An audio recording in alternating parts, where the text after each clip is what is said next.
अस्सलाम वालेकुम six class. आज हम ख़त लिखेंगे चचा के नाम ख़त तोहफे का शुक्रिया अदा करने के लिए।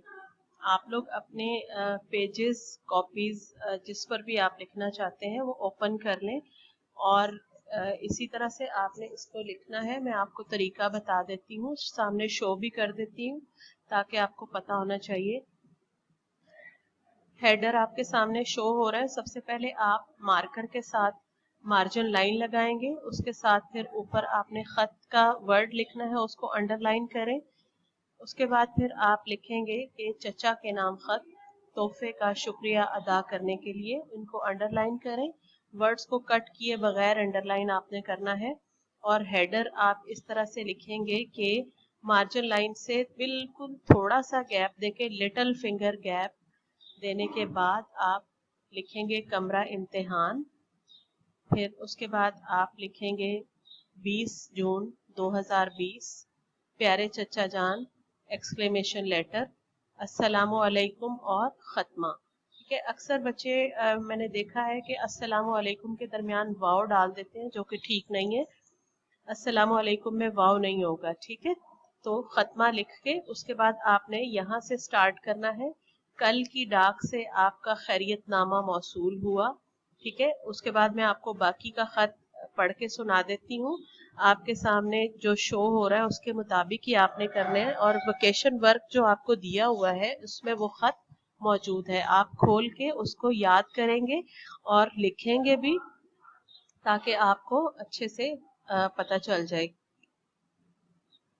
हेडर लिखने के बाद आप फिर ये खत का मजमून वगैरह लिख लेंगे सारा जो लिखा हुआ है। उसके बाद फिर आप फुटर पे आएंगे। फुटर का आपने ये करना है कि वस्सलाम आपका भतीजा लाम मीम नून। आपको पता होना चाहिए कि आपने वस्सलाम कहाँ से लिखना शुरू करना है, और उसके बिल्कुल सीध में नीचे से आपका भतीजा लिखेंगे। और आपका भतीजा जो है वो अगली लाइन में नहीं आना चाहिए, नीचे वाली लाइन में, एक ही लाइन में आपने ये कंप्लीट करना है, आपका भतीजा।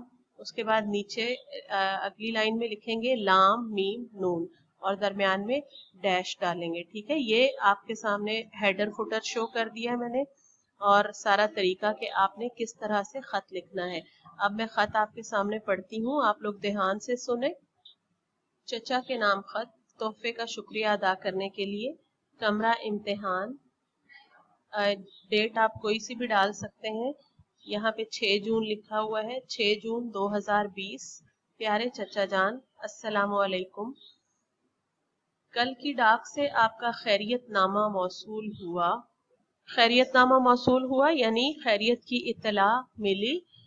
ये जानकर बहुत खुशी हुई कि आपके खैरियतनामे के साथ मुझे कुछ तहाइफ भी मौसूल हुए हैं, यानी कुछ तोहफे भी मुझे मिले हैं।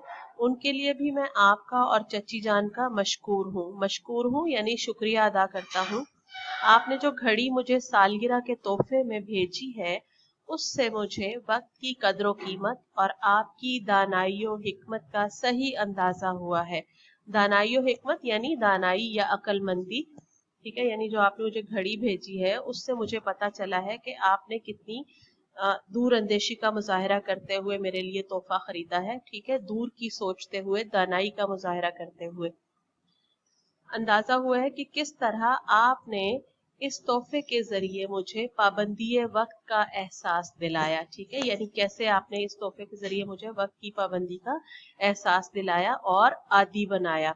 बकौल शायर, जो हर काम करता रहा वक्त पर, मिले उसको आराम शामो सहर। यानी जो शख्स अपना काम वक्त पर करता है वो आराम का मतलब है, यानी वो हर वक्त सुकून में रहता है और उसको कोई प्रॉब्लम नहीं होता, क्योंकि जिस वक्त वो अपना काम मैनेज करके करेगा तो मैनेज करने का वाला काम जो है उससे इंसान ज़हनी तौर पर भी पुरसुकून रहता है।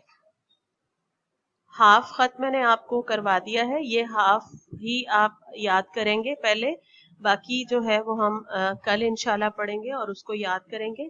मैं आपको फिर बता रही हूँ कि खत आपने याद तो करना है, उसको लिखना भी है। अक्सर बच्चे मुझसे फिर बाद में पूछते हैं कि हमने ये चीज लिखनी थी या नहीं। तो बच्चों, मैं आपको क्लियरली एक बात बता रही हूँ कि आपने जो भी चीज याद करनी है वो साथ लिखनी जरूर है, ठीक है। रिटन प्रैक्टिस के बगैर याद करने का कोई फायदा नहीं है, क्योंकि बहुत से अल्फाज ऐसे होते हैं जब तक आप प्रैक्टिस नहीं करेंगे आपको नहीं आएंगे।